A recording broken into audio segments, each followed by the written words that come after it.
ভাইজান ভাবিমণি জলদি নিচে আসেন। দেখেন কেডায়ে আইছে। অরুমিতা ধ্রুব থেকে ছাড়িয়ে নেয় নিজেকে। ধ্রুব আর জোর করে না, ছেড়ে দিয়ে নিচে নেমে আসে। নিচে নামে এসকে প্রোডাকশনের সিও কে দেখে অবাক হয়। আরে মিস্টার শেখ ওয়ালিদ, আপনি এখানে? হুম, আপনার খোঁজে সুদূর বাংলাদেশ আসতেই হলো। আলতো হেসে জড়িয়ে ধরে। কোনো প্রয়োজনে এসেছিলেন নাকি? প্রয়োজন তো ছিলই। আমার কোম্পানি আমেরিকাতে একটা মিউজিক রিয়েলিটি শো অ্যারেঞ্জ করেছে, আর সেখানে জাজ হিসাবে আপনাকে অফার দিতে এসেছিলাম। জানি কাজটা ফোনে আপনার পিএর সাথে বললেই হয়ে যেত, কিন্তু ভাবলাম পার্সোনালি জানানোটাই ভালো হবে। বাস মিস্টার ওয়ালিদ, আমি দেখুন মিস্টার চৌধুরী, আমি আগেই ইনভেস্টরদের বলে দিয়েছি আপনার কথা। আর আপনি তো জানেন বর্তমানে টপ সিঙ্গারদের মধ্যে আপনার গণনা। তা তো জানি। আচ্ছা, আমি আপনাকে নেক্সট উইকের মধ্যে জানাবো। উত্তরটা কিন্তু হ্যাঁ হবে আশা করি। আমি নিজের সর্বোচ্চ দিয়ে চেষ্টা করব। আচ্ছা, আজ তাহলে আসি। এই না না, খেয়ে তারপর যাবেন। আই ডোন্ট মাইন্ড, বাংলাদেশের বাড়ির খাবার আমার খুব পছন্দের। আপনার বাবা মাকে দেখছি না? বাবা অফিসে, মা একটু শপিংয়ে গেছে। তাহলে রান্না? আমি আছি তো। অরুমিতার কণ্ঠে দুজনেই পেছনে ঘুরে। অরুমিতা আলতো হেসে তাদের দিকে এগিয়ে যায়। আপনি একদম চিন্তা করবেন না, আমি রান্না করছি। আপনাকে ঠিক চিনলাম না। এর আগে কি আপনাকে কোথাও দেখেছি? না, আমি এই বাড়িতে এসেছি 7 মাস হতে এলো। ওহ আচ্ছা, মিস্টার চৌধুরী, ইনি কি আপনার relative? G, she is my wife. Arumita Walid দুজনেই শকড। অরুমিতা শকড কারণ তাকে অন্য কারো সামনে বউ হিসেবে পরিচয় করিয়ে দিয়েছে। ওয়ালিদ শকড কারণ সে জানতো না যে ধ্রুব বিবাহিত। সে তো নিজের বোনের জন্য ধ্রুবকে মনে মনে পছন্দ করে রেখেছিল। ওহ, কংগ্রেস, জানালেন না? মিথ্যে হাসি ফুটিয়ে। এখনো আয়োজন করা হয়নি, আর আমি চাই আপনিও এটা কাউকে জানাবেন না। অনুষ্ঠান করে সবাইকে একসাথে বলবো। হ্যাঁ হ্যাঁ, অবশ্যই। আজ আসি, খিদে নেই। অন্য একদিন এসে খেয়ে যাব ইনশাল্লাহ। যেমনটা আপনি চান। তাহলে নেক্সট উইক আপনি আমেরিকা যাচ্ছেন? কাপড় ভাঁজ করতে করতে। আমি না, আমরা। ল্যাপটপের দিকে তাকিয়ে। তুমি আমার সাথে যাবা আমার অ্যাসিস্ট্যান্ট হয়ে? কিন্তু কেন? মনে নেই ওইবার কি বলেছিলে? এক্সাম শেষ হলে আমার অফিসে আমার অ্যাসিস্ট্যান্ট হবা। কিন্তু? কোনো কিন্তু না, টিকিট ফাইনাল করা শেষ। কালকে আমাদের ফ্লাইট। কিন্তু আমার তো পাসপোর্ট ভিসা কিছু করা নেই। বাবা তো পাসপোর্ট তুমি যেদিন এ বাড়িতে এসেছিলে সেদিনই করিয়ে দিয়েছিল। অবশ্য সেটা করিয়েছিল আমাদের হানিমুনের জন্য, কিন্তু সেটা আমার জন্য বাতিল করতে হয়। এখন ভাবছি যেহেতু অত দূর যাবই, তো একেবারে হানিমুনটা সেরেই আসবো। কি বলো? এক খরচে দু কাজ। চোখ টিপ দিয়ে। আপনি দিন দিন অসভ্য আর ফাজিল হয়ে যাচ্ছেন। শপিং করতে যাব, চলো যাই। আমার তো অনেক ড্রেস আছে, আর লাগবে না। আর 7 দিন পরে যাব। না, কালকে কেন? এই 7 দিন ওইখানে ঘুরবো তোমাকে নিয়ে, তাই। তোমার না শখ খুব ঘোরার, তাই। আপনি কিভাবে জানলেন এই কথা? ভ্রু কুঁচকে। জেনেছি, ভাব নিয়ে। সেটাই তো জিজ্ঞেস করছি, কই থেকে জেনেছেন? সব কথা ছোট মানুষের শুনতে নেই। মাথায় টোকা দিয়ে। আমি মোটেও ছোট না।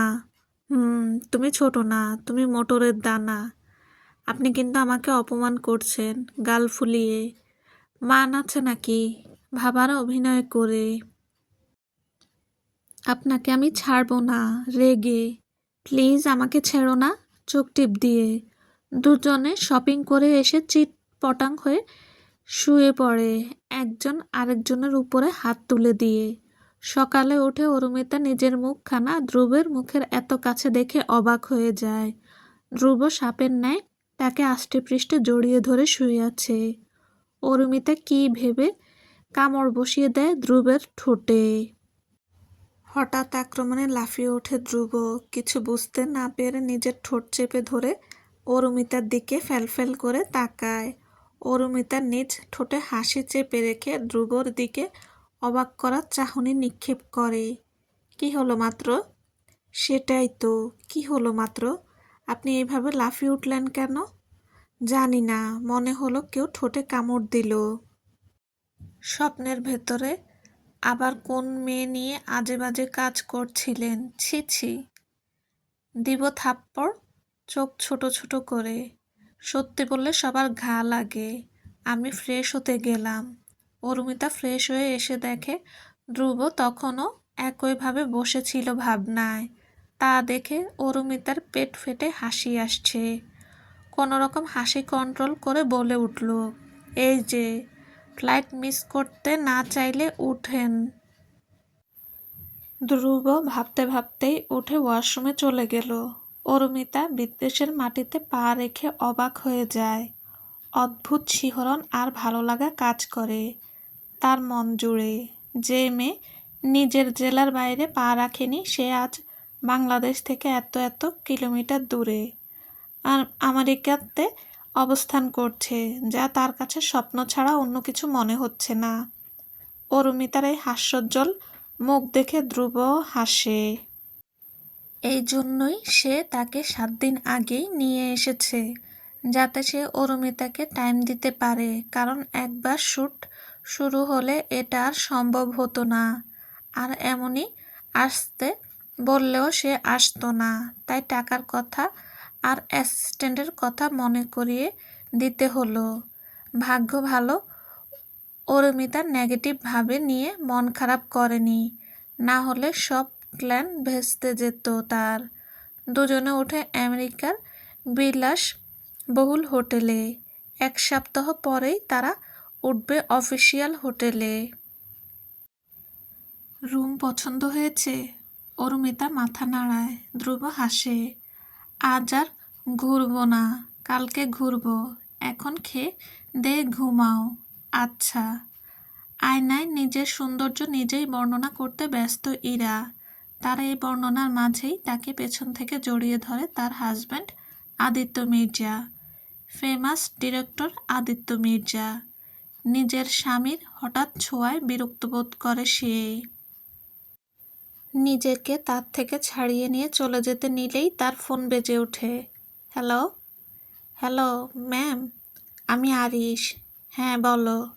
ধ্রুব স্যার আমেরিকার জন্য চলে গেছে, হয়তো কয়দিন সেখানে ঘুরবে, সেজন্য আগে গেছেন। ওকে থ্যাঙ্কস, তোমার পেমেন্ট তুমি পেয়ে যাবে, চিন্তা করো না। ধন্যবাদ ম্যাম। কল কাটতেই আদিত্য মির্জা তাকে নিজের বাহুতে চেপে ধরে। কি হয়েছে? কয়দিন ধরে আমার থেকে এমন পালিয়ে বেড়াচ্ছ? তার কারণ কি? আর কার সাথে কথা বলছিলে? ইরার ঘাড়ে নাক ঘষতে ঘষতে। সেটা তোমার দেখার বিষয় না, বিরক্ত করো না তো। এখন যাও এখান থেকে। আদিত্য মির্জা হতাশ হন নিজের স্ত্রীর এমন আচরণে। তার স্ত্রীকে যেমন অবস্থায় তিনি বিয়ে করেছিলেন, আজ সম্পূর্ণ ভিন্ন নারী হয়ে গেছে সে। টাকার ছোঁয়ায় উন্মাদ হয়ে গেছে। সারাদিন শপিং, পার্টি, এসবেই দিন কাটে তার। নতুন নতুন ছেলেদের সাথে মেলামেশা, সব কিছুতেই অতিষ্ঠ হয়ে এসেছে। কিন্তু তার প্রাণ প্রিয় বউকে কিছু বলতেও তো খারাপ লাগে। তার এত টাকা পয়সা কে খাবে, বা তার কে আছে? হতাশার নিঃশ্বাস ত্যাগ করে বেরিয়ে পড়েন তিনি নিজের গন্তব্যে। কিন্তু ভাবতেই পারেননি তার স্ত্রীর মাথায় চলছে এক ভয়ঙ্কর পরিকল্পনা, যে পরিকল্পনা অনেকের জীবনেই নিয়ে আসবে তুফান। কার ক্ষতি কার ভালো হবে এই তুফানে কেউ জানে না সেটা। অরুমিতা ঘুম থেকে উঠে তার নজর পড়ে সামনের দিকে, সাথে সাথে চিল্লিয়ে ওঠে, হাত দিয়ে মুখ ঢেকে ফেলে দ্রুত। এদিকে অরুমিতার এমন চিৎকার অবাক হয়ে যায় ধ্রুব। দ্রুত নিজের দিকে তাকায়, আয়নায় নিজের বডির দিকে তাকিয়ে চোখ দেয় অরুমিতার দিকে। এদিকে অরুমিতা আঙ্গুলের ফাঁক দিয়ে তাকায় ধ্রুবর দিকে। কি হলো, এভাবে চিল্লাও কেন? তো চিল্লাবো না? এইভাবে অর্ধ উলঙ্গভাবে ওয়াশরুম থেকে বেরোয় কেউ? জামা কাপড় নাই? নাই তো, সেজন্যই তো এইভাবে বেরিয়ে এসেছি। কেন, হট লাগছে না? চোখ টিপ দিয়ে। না, এমন হিরো আলম মার্কা বডি দেখে কাউকে হট বলা যায় না। তাই তো আঙ্গুলের ফাঁক দিয়ে গিলে খাচ্ছ আবার বড় বড় কথা ভাব নিয়ে। আমি তো ওই আর কি, হয়েছে আর বলা লাগবে না। চোরের মায়ের বড় গলা, হেসে দিয়ে। আমার জামাই আমি দেখব, কার কি ভাব নিয়ে। দেখো না, মানা করেছে কে? সামনাসামনি দেখো, মুখের সামনে এসে দাঁড়িয়ে। আরে কি করছেন, দূরে সরুন। ধ্রুব এক মনে তাকায় আছে অরুমিতার দিকে। ধ্রুবর এমন চাহনিতে হাসপাস ঠেকল অরুমিতার। কি কি হলো? হুস, ঠোঁটের মাঝে আঙ্গুল দিয়ে। ধ্রুবের চোখে নেশা দেখে অরুমিতা ঢোক গিলল। তাকে এভাবে ঢোক গিলতে দেখে ধ্রুব হাসপাস করতে শুরু করে। দেখুন, আপনি ভুল করছেন। এমন ভুল বারবার করলেও অপরাধ নেই কোনো। এর আগের বারের কথা ভুলে যায়েন না। অতীত ভুলতেই তো তোমার কাছে ছুটে আসা। সেখানে অতীত ভেবে পেছনে কেন তাকাতে হবে? কিন হুস, কোনো কথা না। অরুমিতার ঠোঁটের ভাঁজে স্লাইড করতে শুরু করে। অরুমিতা শিহরণে আঁখিজোড়া বন্ধ করে ফেলে। ধ্রুবের যেন নেশা বেড়ে যায় কম্পিত ঠোঁটজোড়ার দিকে তাকিয়ে। ধ্রুব অরুমিতার ঠোঁটের ভাঁজে ঠোঁট ডুবানোর সাথেই অরুমিতা ধ্রুবের চুল জোড়া মুঠো করে ধরে। ধ্রুবের প্রতিটি ছোঁয়ায় যেন অরুমিতার সর্বাঙ্গে বিদ্যুৎ ছড়িয়ে দিচ্ছে। ধ্রুব তার এক হাত গলিয়ে দেয় অরুমিতার গলার পিছনে, আরেক হাত গলিয়ে দেয় অরুমিতার জামার ভাঁজে আঁকড়ে ধরে। অরুমিতার জামার ভেতর দিয়ে কোমর। অরুমিতা খামচে ধরে ধ্রুবর পিঠের অংশ। ধ্রুব যেন আরো উন্মাদে পরিণত হয়, ঠোঁট ছেড়ে গলায় ঠোঁট নামিয়ে গলায় চুমু দিতে শুরু করে। ধ্রুব নিচে নামতে নিলেই কলিং বেল বেজে ওঠে। এই মুহূর্তে এসে দুজনাই একে অন্যতে মত্ত হতে শুরু করে। অনেকক্ষণ অবধি একভাবে বেল বাজায় অরুমিতা ধ্রুব থেকে ছাড়িয়ে নেওয়ার জন্য ছটফট করতে শুরু করে। অরুমিতার ধাক্কাধাক্কিতে বিরক্ত হয়ে ধ্রুব অরুমিতার গলায় কামড় বসিয়ে উঠে বসে। দুজনেই সমান্তরাল তালে হাঁপাচ্ছে। ধ্রুব নিজেকে শান্ত করে অরুমিতার কপালে ঠোঁট ছুঁয়ে তার শরীরে কম্বল জড়িয়ে উঠে পড়ে। অরুমিতাও একটু আগের কথা ভেবে লজ্জায় নিজেকে কম্বলের ভেতরে ঢুকিয়ে ফেলে। ইস, কি লজ্জা! চোখের সামনে ভাসছে খালি তার কিছুক্ষণ আগের ঘটনা, আর লজ্জায় গাল দুটো লাল হয়ে আসছে। এত লজ্জা কই রাখবে সে? কিভাবে মুখোমুখি হবে সে ধ্রুবের? আমি তো খাবার বা কিছু অর্ডার করিনি, তাহলে কেন এতবার ডোরবেল বাজাচ্ছেন বলতে পারেন? আমি ম্যানেজারকে অভিযোগ করতে বাধ্য হব। ধ্রুবের কথায় ভয় পেয়ে যায় হোটেল কর্মচারী। স্যার, আসলে একজন মহিলা আপনার সাথে দেখা করতে চায়। অনেকক্ষণ হলো বাহিরে আপনার অপেক্ষা করছেন। আপনার রুমের ইন্টারকম নষ্ট, সেজন্য আপনাকে নিজে এসে জানাতে বললেন ম্যানেজার। পরিচিত হলে সে আমার সাথে যোগাযোগ করত, তাই নয় কি? আচ্ছা, আপনি যান, আমি আসছি। কর্মচারী চলে গেল। ধ্রুব দরজা লাগিয়ে অরুমিতার দিকে তাকিয়ে হাসল। সামান্য এইটুকুতেই লজ্জা? মুখ তুলছ না? এখনও তো কিছুই করলাম না। বউ, আমি কিন্তু ক্রিকেট টিম বানাবো। ফিউচারে আমার বাচ্চারা ক্রিকেট খেলে বাংলাদেশের নাম উজ্জ্বল করবে। অসভ্য, বিড়বিড় করে। আচ্ছা, লজ্জা বাদ দাও, ফ্রেশ হয়ে এসো, খেয়ে আসি। নিচে অনেক সুন্দর এক রেস্টুরেন্ট আছে, সেখানে যাব। ভিউটা নাকি অনেক সুন্দর। আবার কে জানি এসেছে বলে। অরুমিতা লেপ মুড়ি দিয়েই বলে উঠল, আমি যাব না, আপনি যান, আমার ক্ষুধা নেই। দেব থাপ্পড়, ওঠো, না হলে একদম বাথটাবে নিয়ে যে ফেলে দেব বলে দিলাম। এই ঠান্ডায় ঠান্ডা পানিতে একবার ভেবে দেখো, আবার না হলে গোল্ডেন শাওয়ার নিতে পারি। আমার আবার খুব শখ গোল্ডেন শাওয়ার নেওয়ার। দুষ্টুমি মাখা গলায় অরুমিতার সাথে সাথে লাফিয়ে উঠে দৌড় মারে ওয়াশরুমের দিকে। ধ্রুবের কোনো বিশ্বাস নেই, কখন কি করে ফেলে ভরসা নেই। লজ্জা শরম এই লোকটা হারিয়ে ফেলেছে। দুজনে মিলে ফাজলামো করতে করতে হোটেলের বাইরের দিকে পা বাড়াতেই এক মহিলা এসে জড়িয়ে ধরে ধ্রুবকে। অরুমিতা ধ্রুব দুজনেই অবাক হয়। ধ্রুব দ্রুত সহকারে নিজের থেকে মেয়েটিকে সরায়। মেয়ের মুখটা সামনে আসতেই চোখ জোড়া থমকে যায় ধ্রুবের। অরুমিতা ধ্রুবের এমন মুখ দেখে সে অবাক হয়ে যায়। ইরা, ইরার নামটা শুনে যেন অরুমিতার চেহারার সমস্ত রং ফ্যাকাশে হয়ে যায়। কি বলবে কি করবে কিছুই বুঝতে পারে না অরুমিতা। এক পলকে চেয়ে আছে দুজনার দিকে। কেমন আছো? ধ্রুব ফ্যাকাশে মুখেই বলে ওঠে, ভালো, তুমি? তোমাকে ছাড়া যেমন থাকতে পারি। তাচ্ছিল্যের হেসে, কেন, তোমার বড়লোক জামাই? সে অনেক কাহিনী, চলো কোথাও যেয়ে বসি। ধ্রুব এবার অরুমিতার দিকে তাকায়। অরুমিতা এক মনে চেয়েছিল ধ্রুবের দিকে। চলো ধ্রুব, তোমার স্যারকে নিয়ে গেলাম কিছুক্ষণের জন্য, অরুমিতাকে উদ্দেশ্য করে। অরুমিতা তখনও অবাক হয়ে তাকায় আছে ধ্রুবের হাতে ইরার হাত দেখে।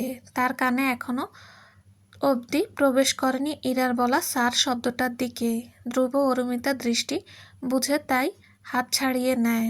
আমরা এমনিতেও খেতে যাচ্ছিলাম, চলো সেখানে বসা যাক। ইরা যেন কথাটা পছন্দ হলো না।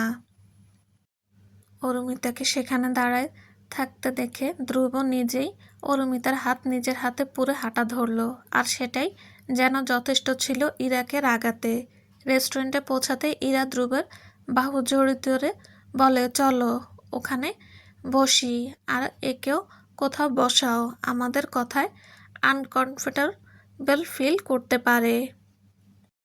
ধ্রুব ভাবল আসলেই সে জানে না ইরা তাকে কি বলবে, আর ইরার রাগ জেদ সম্পর্কেও সে অবগত। আর অরুমিতাও সে ঠিক কোন ওয়েতে নেবে সেটাও সে জানে না। আর তাই অরুমিতাকে পাশের টেবিলে বসিয়ে নিজে ইরাকে সাথে নিয়ে অপোজিটে বসল।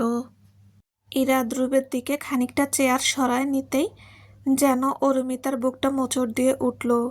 একটু পর পর তার ধ্রুবের শরীরে হাত দেওয়া সহ্য হলো না, উঠে চলে গেল অজানা রাস্তায়। নিজের হোটেল রুমে ফেরার ইচ্ছে জাগলো না তার মনে। এদিকে ধ্রুব ইরার বানোয়াট কথা শুনতে শুনতে তার অ্যাক্টিং দেখে বিশ্বাসও করে নিল তার স্বামীর তার উপর করা অত্যাচারের কথা, কিন্তু ভুলে গেল ইরা অনেক ভালো অভিনেত্রী। চেহারার সাথে সাথে তার অ্যাক্টিং স্কিলও দারুণ। হঠাৎ করে ধ্রুবের চোখ যায় অরুমিতার টেবিলে। সেখানে অরুমিতাকে না দেখে চিন্তায় পড়ে যায় ধ্রুব। এক ঝটকায় ইরার হাত সরিয়ে উঠে বসে। এমনটা হওয়ায় ইরা অপমানিত বোধ করে, তাও নিজের প্ল্যান সাকসেস করতে মুখ বুজে সহ্য করে নেয়। এদিকে ধ্রুব পাগলের মতো ছুটে যায় হোটেলের দিকে। সেদিকে অরুমিতাকে না দেখতে পেয়ে স্টাফ থেকে শুরু করে সবাইকে জিজ্ঞেস করতে থাকে। ফলাফল শূন্য দেখে বেরিয়ে পড়ে। কোন রাস্তায় অরুমিতা গেছে ভেবে ভেবে পাগল অবস্থা। হঠাৎ তার চোখ পড়ে চলবে। আসসালামু আলাইকুম। আপনাদের যদি আমার গল্প ভালো লেগে থাকে প্লিজ সাবস্ক্রাইব করে দিন, আর একটা লাইক কমেন্ট করে দিন। কেমন হয়েছে বলবেন প্লিজ প্লিজ। আল্লাহ হাফেজ।